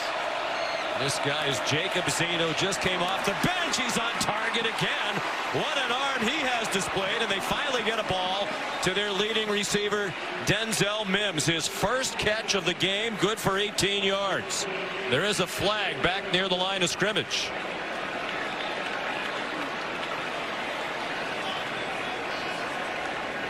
You know, they might call linemen downfield. Eligible downfield. Offense number 61. The 5-yard penalty. First down. Khalil Keith. It's an RPO, which means the line is blocking run, and the quarterback and receivers are adjusting the pass. Watch Khalil Keith. He's blocking run. He's going to get beyond 4 yards here. He's going to get all the way down the field here in the block, and the ball is thrown. That's an easy penalty to call and the correct call, and that's the problem when you run RPOs. Those linemen, they're just doing their job. It's a gray area that has a lot of coaches annoyed, but there was nothing gray about that. He was way down the field. But what an arm Zeno has displayed. Matt Rule's very upset Baylor by that call, but that was the right call. 5:45 to go. The Big 12 championship on the line. The officials the entire time.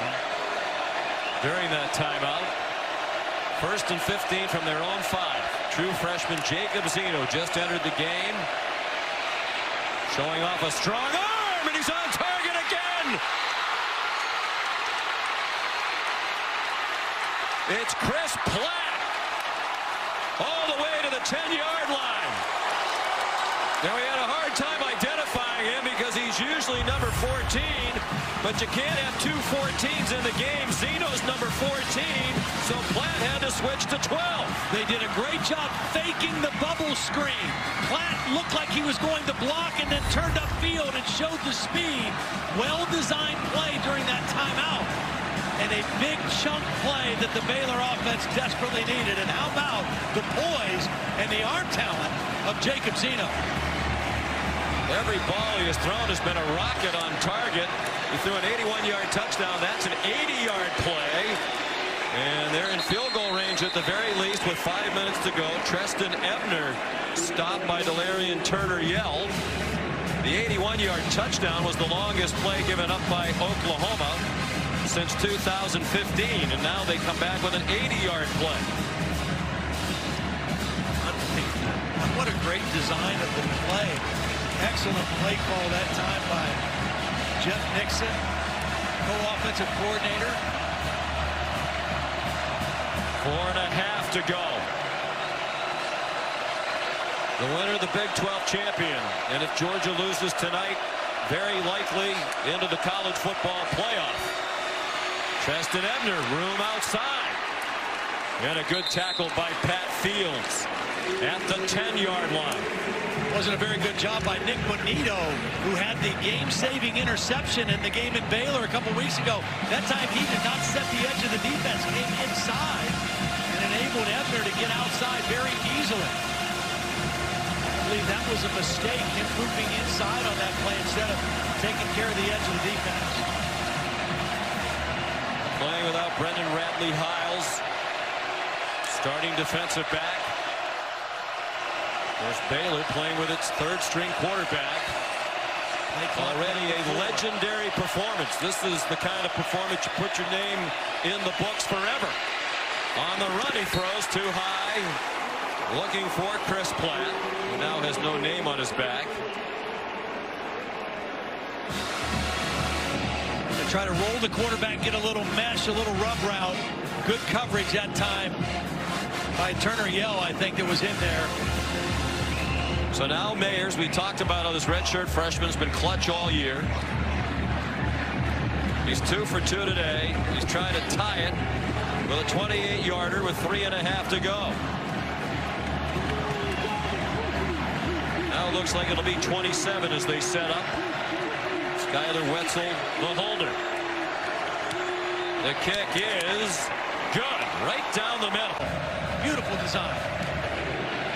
Rauschenberg kicks off. And not the least bit overwhelmed by the circumstances. I mean, he has leaned back and fired. There's a flag down. You'd expect that to be a holding call based on the fact it was thrown by the umpire back toward the pit. Kennedy Brooks carried for 12. I think they're going to get R.J. Proctor with the hold, number 73, the left tackle.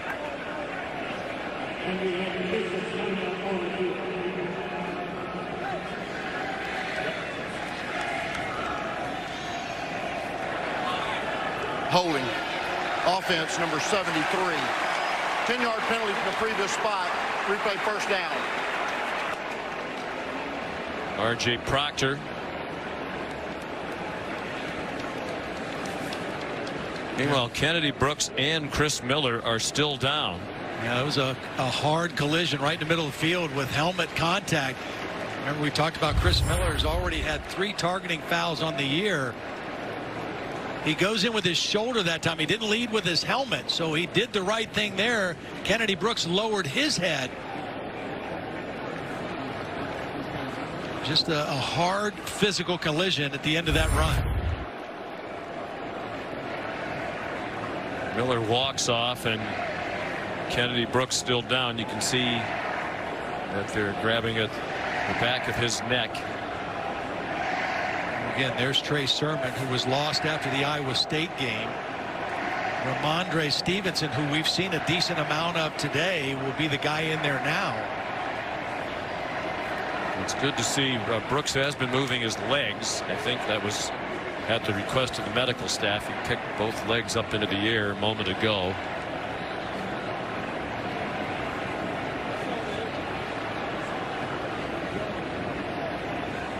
Looks like now they're ready to help him up. Thank goodness. Now, these are 2 physical football teams, especially defensively. You know, it's one of those deals where for years everybody said, well, they don't play any defense in the Big 12. Well, they're starting to play a little better defense. I mean, you've got Iowa State that plays good defense. These 2 teams are the 2 best in the league right now playing defense. So these are 2 very good defensive teams. Much improved, both of them. Baylor's giving up more than 13 points per game fewer than a year ago.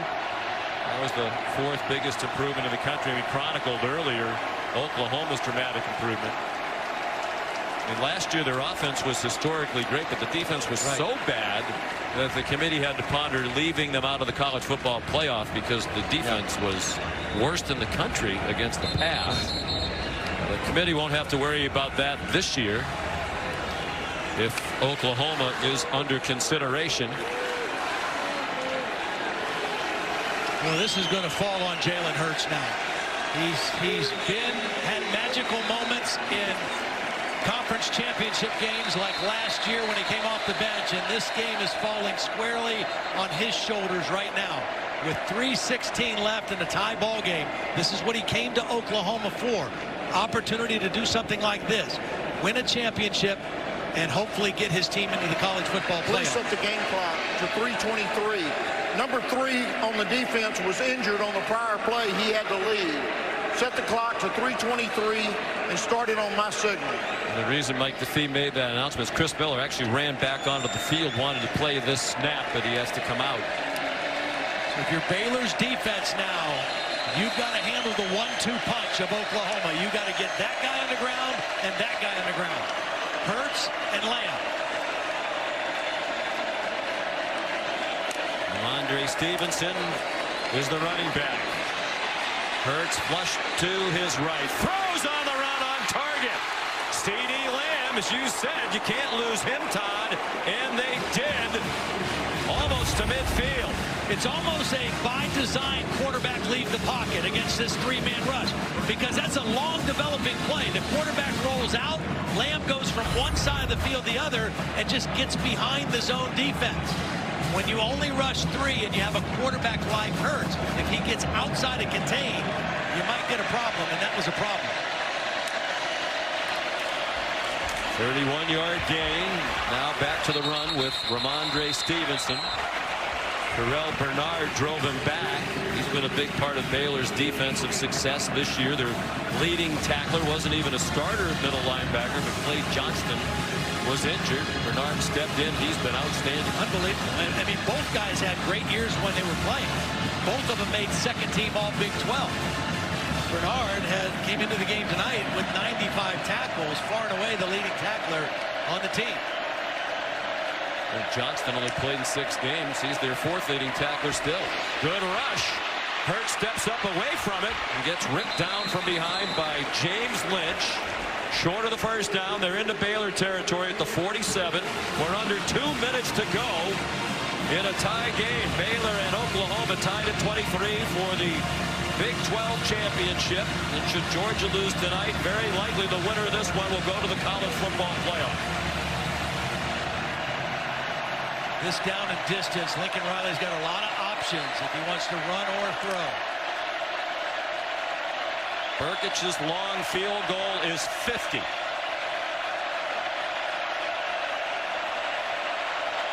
Baylor showing man coverage right now with the potential pressure, and Lincoln Riley wants a timeout. With a crucial 3rd down and 3. Oklahoma coming here. Takes his second timeout of the half. This will be a 1-minute timeout.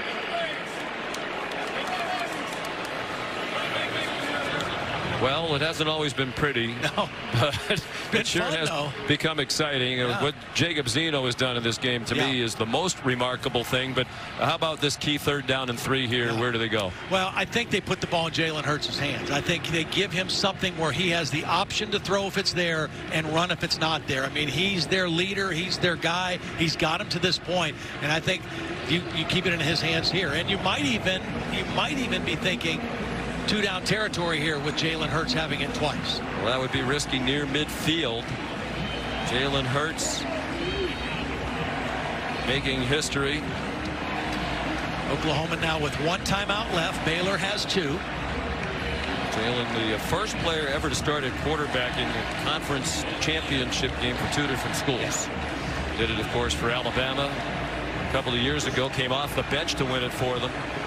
Last year in the SEC game against Georgia, when Tua Tagovailoa got hurt in the 4th quarter, they were down by a touchdown. Will he have more late game heroics here to lead Oklahoma to victory? Again, you know, when Baylor has rushed 3, they've been able to collapse the pocket, but they haven't been able to keep Jalen Hurts in the pocket. I'd be curious to see if Phil Snow wants to bring some extra defenders on this 3rd down play to pressure Hurts. Stevenson remains the featured back. Jeremiah Hall in there as well, number 27. They rush more people. Hurts in retreat, sets himself and fires, and it's C.D. Lamb. Oh, they're waving it off here. Well, the back judge comes in. All the other officials were saying catch. On the field is an incomplete pass. 4th down. The officials were getting ready to mark the ball inside the 35, but the back judge emphatically came in and he got the call right. Credit Donnie Altman, the back judge, with the best view of it. Clearly an incomplete pass, and now what does Lincoln Riley do on 4th and 3, 1:14 to go, tied at 23. He's going to punt the football, and probably the smart thing to do. Your defense has played well enough for you to win. You've leaned on your defense. See if they can get another stop. Perhaps at Oklahoma, they're long overdue for the defense to carry the offense. You know, it's interesting because when we talked to Alex Grinch, he said we don't want to blame it on the offense. Say, hey, go win it for us. They have their own standard now. Reeves Munshaw the punt. Lands near the 15 and takes a great bounce. They almost waited too long. Inside the one. Michael Hasty lined up behind him. He is under center. That's all you can do. Now, Oklahoma can stop it once if they want to. But if you're Baylor, you're playing for overtime right now. I mean, you're too far back in your own territory. You fought your way back with the third quarterback. You just want to play this game in overtime now. 4 fourth quarter come from behind wins this season against Iowa State, Texas Tech, Oklahoma State, TCU, trailed in the fourth quarter in all of them, rallied to win all of them.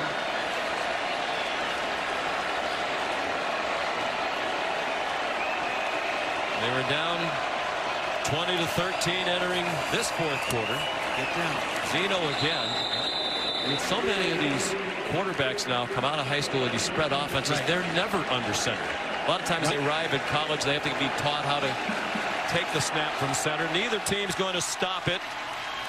And this Dr. Pepper Big 12 championship game with so much at stake, including the possibility of a spot in the college football playoff, will go to overtime. Quarterback playing in his conference championship with his second team, and we have a true freshman playing in his first ever. It'll be the veteran Hurts. Seems like he's been in the spotlight in college football forever, unlike Jake Zeno, who just emerged out of literally nowhere. There's a face mask as C.D. Lamb caught the pass and then got spun around. Yeah, just trying to get it a little bit on that tunnel screen, bring him back inside with blockers. Foul, face mask, defense number 38. Half the distance to go from the end of the run. Automatic first down. Jordan Williams, one of the captains, one of the guys who made that call on the heads on the coin. Clearly face mask. Never let go of it. And a big break right away for Oklahoma. Jordan Williams, one of many seniors and fifth-year seniors who were here through the difficulty. They all had the opportunity to leave, go someplace else.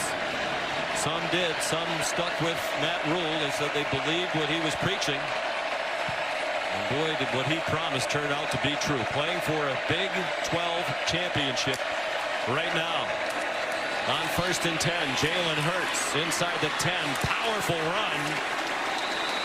We talked to Terrell Bernard yesterday, the linebacker who played against Jalen Hurts in high school. He said he was tough to tackle in high school, and he's only gotten stronger since. Well, he was such a known weightlifter in high school, power lifter, also a state champion in powerlifting, and he's continued that in college. Just so powerfully built, particularly in his lower body, and you see that in that leg drive on a play like that. One of the great winners in college football history. 37-3 combined as a starting quarterback at Alabama and Oklahoma, with excellent casts around him, obviously. Ramondre Stevenson, a touchdown for Oklahoma.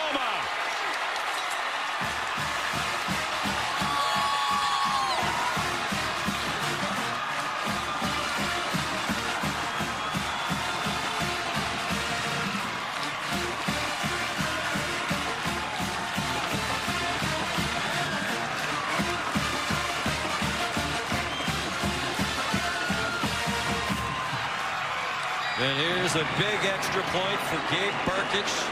Todd said both kickers have been clutch today, both 3 for 3 in field goals, and they've made all the extra points. And Burkich still hasn't missed a kick, field goal or PAT all year. This is the bread and butter play for Oklahoma. It's the counter trap. They pull the guard and the tackle Swenson. One guy kicks out, the other guy leads through. There's the kick out, there's the lead through, and Stevenson into the end zone, and Oklahoma scores on their first overtime possession.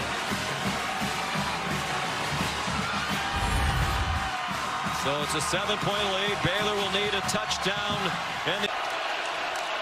All right, Kevin, thank you. Jacob Zeno, true freshman, under pressure, and throws it away wisely with 2 men right in his face, including big Neville Gallimore.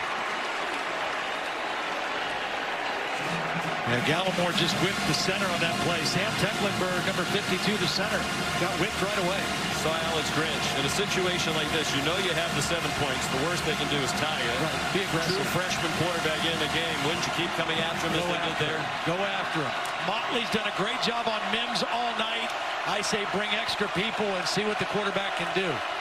Mims, top of your screen, 61 catches this year, none today. One of the best receivers in Baylor history. Had one catch, it was called back by a penalty. Zeno flushed again, chased by Ronnie Perkins, throws incomplete near sideline. Intended for Tyquan Thornton. Well, they only rushed 4.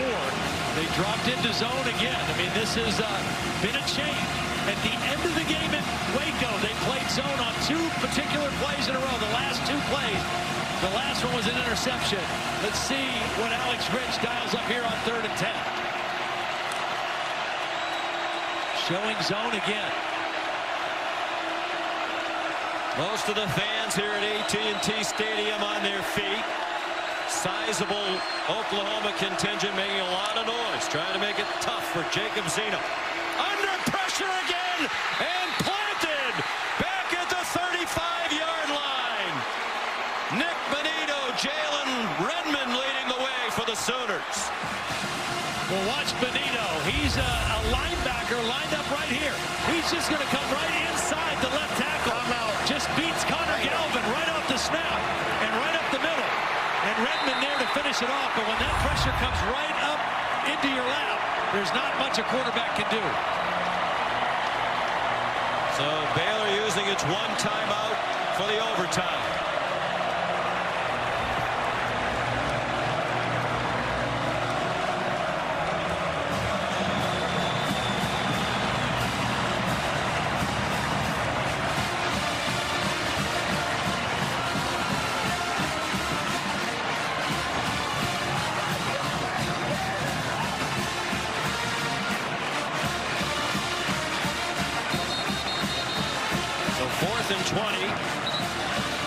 Continue to bring the heat after Jacob Zeno, who's demonstrated when he has time, he can be as accurate and strong-armed as just about any quarterback you'd see. They've had a magical season. They've had an unbelievable turnaround in just a couple of years. But they're down to 1 play to try to stay alive for the Big 12 title and the national championship picture. I think you got to get the quarterback out of the pocket, maybe roll him to the field here. They rush 4, drop everybody else, and they still get there. He got the throw off. It's incomplete. And Oklahoma is the Big 12 champion again.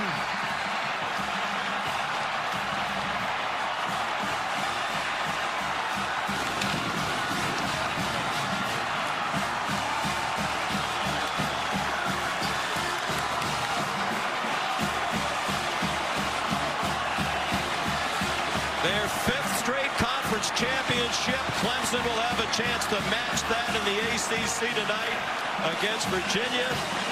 And Jalen Hurts almost certainly, Todd, heading back to the college football playoff, this time as a member of the Oklahoma Sooners if Georgia loses tonight. The team he dealt defeat to in the SEC championship game 1 year ago. Lincoln Riley, if that's the case, is going back to the college football playoff, this time with a defense. For sure. Yeah, the defense really was the biggest factor in them winning the game today, especially at the end when they overwhelmed Baylor. Here's Holly. Well, Lincoln Riley right down to the wire. How did your defense save the day? Guts, man. They played like they have the majority this year. There's great defense being played at the University of Oklahoma right now. Man, I'm proud of those guys, the coaches, all our guys, man. We hung in there, didn't play our best. We beat a damn good team here today, and we're the champs. It was hard, Lincoln. I see the emotion in your face. How difficult was this win today? It's what it should be. This league's been great all year. Baylor's has a heck of a team. They're easily one of the best teams in the country. It was a great battle. We had 2 great battles with them. Hats off to Coach Roland Baylor.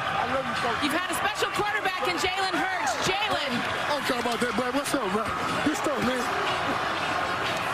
You win the championship for the Big 12 in your first season playing in this conference. How wild has this year been for you behind the scenes? We talk about the perseverance of this team and how hard we work. As soon as I got here, man, putting the work in every day. And we set out, you know, to do this, and we did, but we're not done. So we're happy about this. We're very excited. I know better than to ask you that, Jalen, by now. But closely with your teammates. They voted you a captain. How has this brotherhood surrounded you for success? I love this guy. I love these guys. They took me in, made me one of them. They accepted me as their leader, and through my goods and my bads, they have my back all the time, and I love them. Years from now, when we talk about your story in college football, how will we describe this crazy ride you've been on? Well, I hope the story ain't over. Thank you. It's had some remarkable twists and turns. This game did as well. Jalen Hurts, 11 out of 13 passing, by the way, in the second half. Clutch as usual, and it matters most. Jacob Zeno, scout team quarterback earlier in the week, into the game as the third quarterback for Baylor. His performance will long be remembered. Oklahoma perhaps on to the playoff. But if not, at the very least, the Sugar Bowl. If they go to the playoff, it's Baylor in the Sugar Bowl. The Big 12 trophy ceremony on ESPN Plus right now, and we'll send you to Cincinnati and Memphis after these messages.